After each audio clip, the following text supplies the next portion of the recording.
Welcome back to my channel. If you are new viewer please subscribe my channel for more videos. आज हम बात कर रहे हैं ऑर्डर 21 सिविल प्रोसीजर कोड का, जो कि बात करता है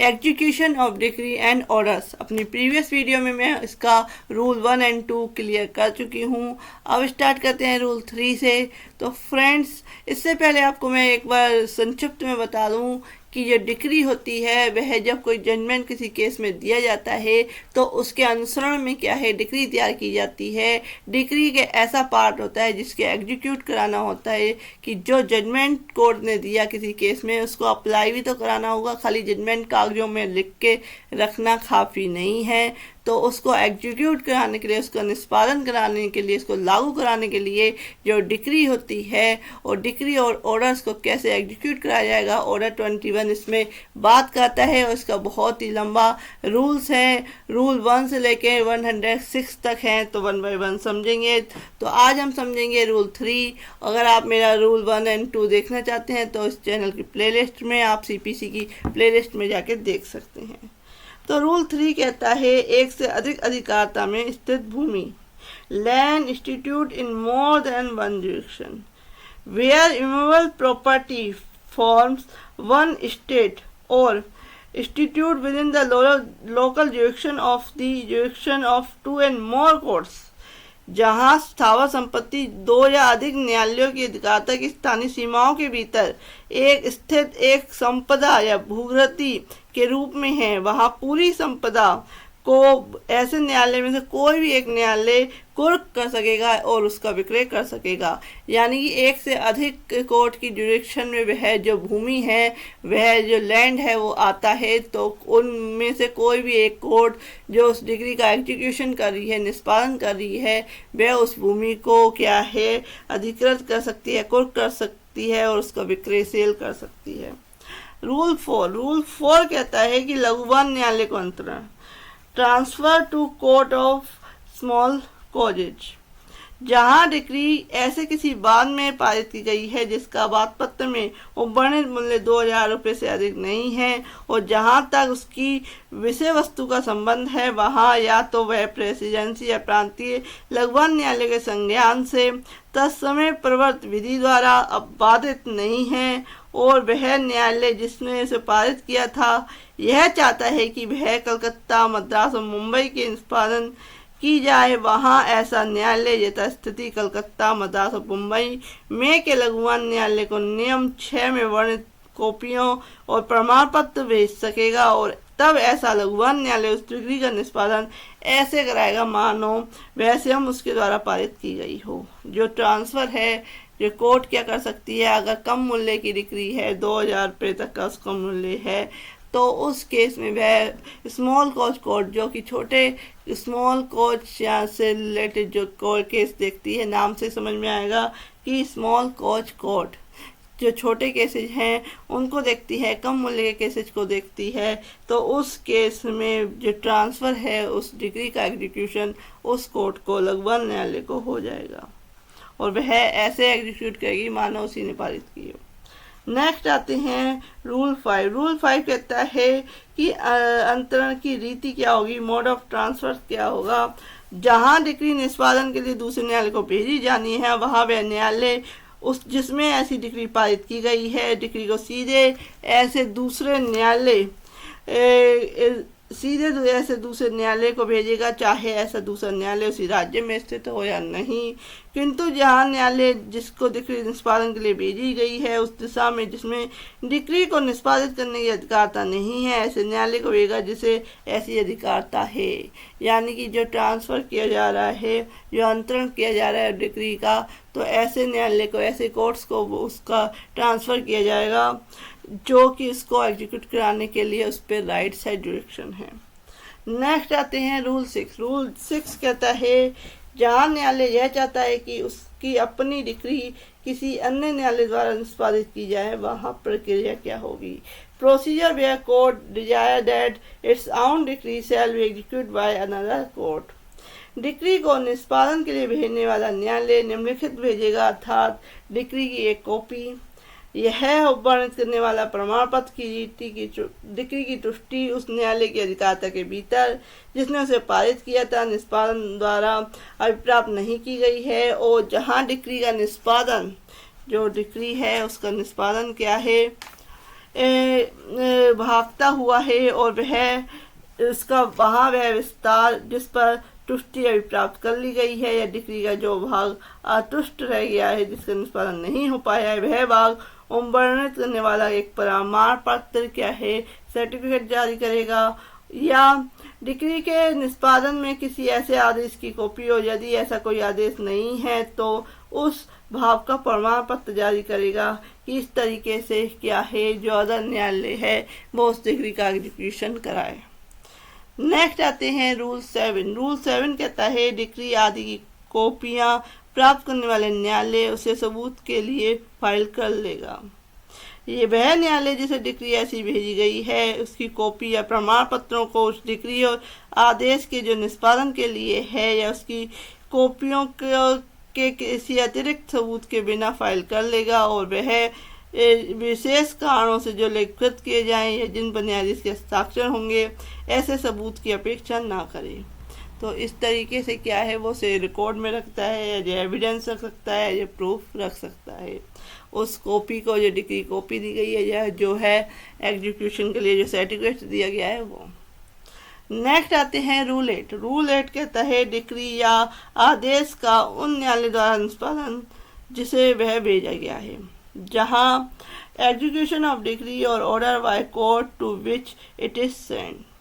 जहां ऐसी कॉपियां इस प्रकार फाइल कर ली गई हैं वहां यदि वह न्यायालय जिसे वह डिक्री या आदेश भेजा गया है जिला न्यायालय है तो वह ऐसे न्यायालय द्वारा निष्पादन किया जाएगा या सक्षम अधिकारिता वाले किसी अनिर्दिष्ट न्यायालय को निष्पादन के लिए अंतरित किया जाएगा। तो इस तरीके से क्या है इसका एग्जीक्यूशन होगा डिक्री आदेश का उस न्यायालय द्वारा जिसको वह भेजी गई है। अगर वह नहीं कर सकता तो जिसको वह जो डिक्री का एग्जीक्यूशन कर सकता है उस कोर्ट को वह ट्रांसफ़र हो जाएगी। नेक्स्ट आते हैं रूल 9। रूल 9 कहता है अन्य न्यायालय द्वारा अंतरित डिक्री का उच्च न्यायालय द्वारा निष्पादन, जहाँ वह न्यायालय जिसे डिक्री निष्पादन के लिए भेजी गई है उच्च न्यायालय है वहाँ डिक्री ऐसे न्यायालय द्वारा उस रीति से निष्पादित की जाएगी मानो वह ऐसे न्यायालय द्वारा अपनी मामूली अधिकारिता सिविल अधिकारिता के प्रयोग में पारित की गई थी। तो इस तरीके से वह एग्जीक्यूशन करेगा मानो उसकी जुरिडिक्शन में वह डिक्री आती है वो इसको एग्जीक्यूट कर सकता है अगर वह उच्च न्यायालय है तो। नेक्स्ट आते हैं रूल 10। रूल 10 कहता है एप्लीकेशन फॉर एग्जीक्यूशन, निष्पादन के लिए आवेदन। Where the holder of a decree desire to execute it, जहाँ डिक्री का धारक उसका निष्पादन कराना चाहता है वहाँ वह डिक्री पारित करने वाले न्यायालय से या इस नियुक्त अधिकारी से या यदि डिक्री किसी अन्य न्यायालय में जिसमें से पूर्व अंतरिक्ष बंदों के द्वारा भेजी गई है ट्रांसफ़र की गई है जो मैंने अपने प्रीवियस जो रूल्स बताए हैं तो उस न्यायालय से या उसके उचित अधिकारी से आवेदन करेगा कि उस डिक्री का जो है एग्जीक्यूशन कराया जाए। नेक्स्ट आते हैं रूल 11। रूल 11 कहता है ओरल एप्लीकेशन, मौखिक आवेदन। जहाँ डिक्री दंड के संदाय के लिए है वहाँ यदि निर्णय न्यायालय की परिसीमाओं के भीतर है तो न्यायालय डिक्री पारित करने समय डिक्रीदार द्वारा किए गए मौखिक आवेदन पर आदेश दे सकेगा कि वारंट की तैयारी से पूर्व ही डिक्री का अविलंब निष्पादन निर्णय की गिरफ्तारी द्वारा किया जाए। तो गिरफ्तारी का ऑर्डर कर दिया जाएगा एक मौखिक रूप से। नेक्स्ट है लिखित आवेदन, रिटन एप्लीकेशन। उसके सिवाय जैसा संबंधित जो सब रूल 1 मैंने आपको बताया ओरल एप्लीकेशन के थ्रू क्या है उस डिक्री का निष्पादन करने के लिए अगर उसको व्यक्ति को गिरफ्तार भी करना पड़ता है तो उसको भी ऑर्डर कर सकती है कोर्ट। लेकिन अगर वह उपनियम 1 द्वारा बंधित है तो डिक्री के निष्पादन के लिए हर आवेदन लिखा हुआ और आवेदक या किसी अन्य व्यक्ति द्वारा जिसने न्यायालय को समाधानपरक रूप से साबित कर दिया है कि वह मामले के तथ्यों से परिचित हस्ताक्षरित और सत्यापित होगा और उसमें सारणीबद्ध रूप से एक लिस्ट से क्या है निम्नलिखित विशिष्टियाँ पर्टिकुलर्स लिखने होंगे। अर्थात उसमें क्या लिखित में आवेदन किया जाएगा, रिटन में आवेदन फाइल किया जाएगा कि इस डिग्री का एग्जीक्यूशन कराया जाए या उस व्यक्ति की गिरफ्तारी की जाए। तो उस केस में क्या क्या पर्टिकुलर्स विशिष्टियाँ लिखनी होंगी कि बात का संख्याक, the number of the suit, name of the parties, पक्षकारों के नाम, डिग्री की तारीख, डेट ऑफ द डिग्री, क्या डिग्री के विरुद्ध कोई अपील की गई है, whether any appeal has been preferred from the decree, क्या डिग्री के पश्चात पक्षकारों के बीच कोई संदाय या विवादग्रस्त बात का कोई अन्य समायोजन हुआ है और यदि हुआ है तो कितना और क्या, वेदर एनी और if any what payments or other adjustment of the matter is controversy has been made between the parties subsequently of the decree। तो उसको भी जिक्र करना होगा। क्या डिग्री के निष्पादन एग्जीक्यूशन के लिए कोई आवेदन पहले किए गए हैं और यदि किए गए हैं तो कौन से, और ऐसे आवेदनों की तारीख और उसके परिणाम भी लिखने होंगे अगर लिखित आवेदन किया जा रहा है तो। डिग्री मध्य सोध्य रकम की कितनी रकम सोध्य है दी जानी है, यदि कोई ब्याज हो वह भी लिखना होगा और उसके सहित या उसके द्वारा अन्य अनुतोष कोई रिलीफ है किसी प्रति डिग्री की विशिष्टियों के सहित, चाहे वह उस डिग्री की तारीख के पूर्व या पश्चात पारित की गई हो जिसका निष्पादन चाहा गया है। अगर कोई डिग्री है ऐसे पारित की गई है तो उसकी कॉपी। नेक्स्ट है कि अधिनिर्णित खर्चों को की रकम, the amount of the cost if any awarded, या साथ साथ क्या लिखना होगा, उस व्यक्ति का नाम जिसके विरुद्ध डिग्री का निष्पादन चाहा गया है, the name of the person एंगेज whom execution of the decree is sought, वह ढंग जिसमें न्यायालय की सहायता अपेक्षित है, अर्थात क्या किसी निर्दिष्ट डिग्री संपत्ति के परिधान द्वारा, किसी संपत्ति की कुर्की द्वारा या कुर्की के विक्रय द्वारा या कुर्की के बिना विक्रय द्वारा, किसी व्यक्ति की गिरफ्तार या कारागार में निरोध द्वारा, रिसीवर की नियुक्ति द्वारा, अथवा जो अनुदत्त अनुतोष की प्रकृति से अपेक्षित है। जिस न्यायालय ने उपवर्णित 2 के अधीन आवेदन किया है यानी कि लिखित आवेदन किया है, वह आवेदक से यह अपेक्षा कर सकेगा कि वह डिग्री की एक कॉपी क्या है पेश करे। नेक्स्ट हम बात करते हैं रूल 11A। 11A कहता है गिरफ्तारी के लिए आवेदन के आधारों का कथित होना, application for arrest to state grounds, जहां निर्णय की गिरफ्तारी या कारागार में निरोध के लिए आवेदन किया गया है वहां उसमें उस आधार का जिन पर गिरफ्तारी के लिए आवेदन किया गया है कथन होगा, उसके साथ एक शपथ पत्र होगा जिसमें उन आधारों का जिन पर गिरफ्तारी के लिए आवेदन किया गया है कथन होगा, रिटन में लिखा होगा। नेक्स्ट आते हैं ऐसी जंगम संपत्ति की कुर्की के लिए आवेदन जो निर्णय के कब्जे में नहीं है, application for attachment of movable property not in judgment debtor possession, जहां किसी ऐसी जंगम संपत्ति कुर्की के लिए आवेदन किया गया है जो निर्णय की है किंतु उसके कब्जे में नहीं है, वहां डिक्रीदार उस संपत्ति का जिसकी कुर्की की जानी है युक्ति रूप से क्या है यथार्थ वर्णन अंतर्विष्ट करने वाली एक संपत्ति तालिका आवेदन के साथ उपावृत करेगा, एक साथ लगाएगा।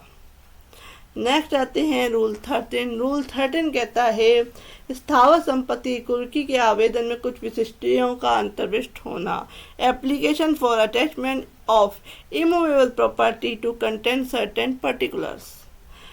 जहां निर्णय की किसी स्थावर संपत्ति कुर्की के लिए आवेदन किया गया है वहां उस आवेदन के पाद भाग में निम्नलिखित बातें अंतर्विष्ट होंगी, अर्थात ऐसी संपत्ति का ऐसा वर्णन जो उस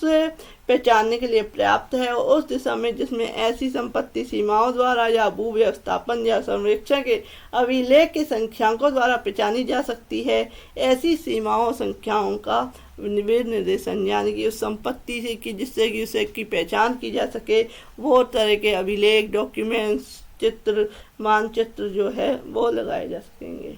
या उसकी सीमाएं ABCD पहचानी जा सके। नेक्स्ट आते हैं कि निर्णय का ऐसी संपत्ति में जो अंश या हित आवेदक के सर्वोत्तम विश्वास के अनुसार है और जहां तक वह उसका निश्चय कर पाया हो वहां तक उस अंश या हित का निर्देश कि कोई प्रॉपर्टी है उसके बीच में क्या है उसका कुछ भाग जो है उस व्यक्ति का है तो उसको चिन्हित करने के लिए जो किसी तरह का कोई ऐसा डॉक्यूमेंट्स या ऐसा मैप या ऐसा अभिलेख जो है लगाया जा सकता है। नेक्स्ट आते हैं रूल 14। रूल 14 कहता है कलेक्टर के रजिस्टर में से प्रमाणित उद्धरणों की कुछ दशाओं में अपेक्षा करने की शक्ति।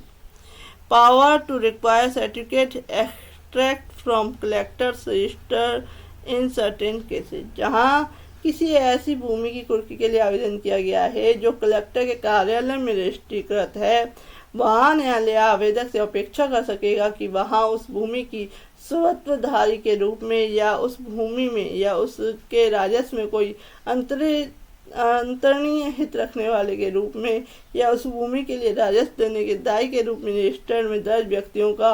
और रजिस्टर में दर्ज स्वत्वधारियों के अंशों को विनिर्दिष्ट करने वाले प्रमाणित उद्धरण ऐसे कार्यालय के रजिस्टर में पेश करे, तो इसका ऑर्डर कर सकता है। नेक्स्ट आते हैं रूल 15 जो कहता है संयुक्त डिक्रीदार द्वारा निष्पादन के लिए आवेदन। Application for execution bye joint degree holder.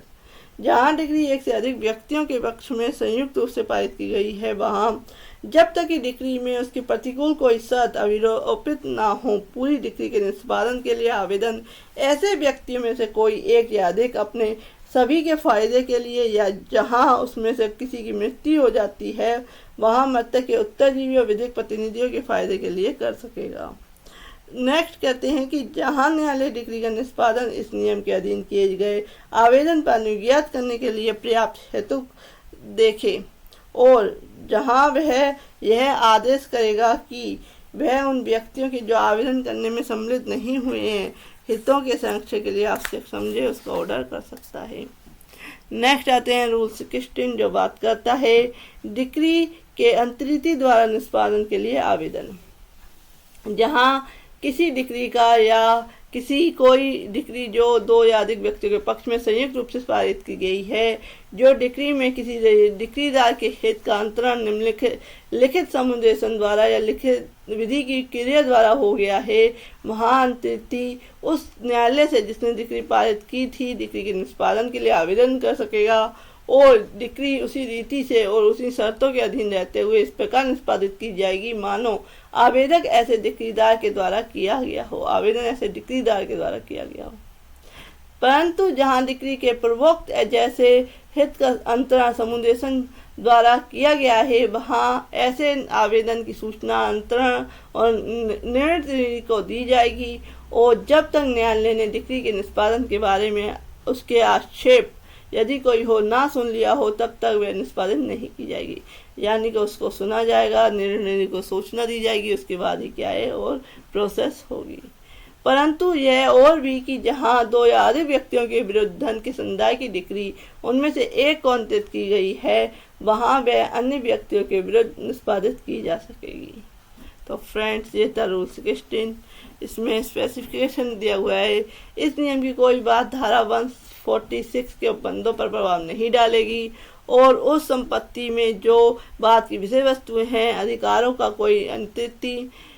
Degree के निष्पादन के लिए आवेदन इस नियम द्वारा यथा अपेक्षित डिग्री के पृथक समुदेशन के बिना कर सकेगा। तो ये था इसका क्लैरिफिकेशन। तो ये कंप्लीट हुआ रूल 16।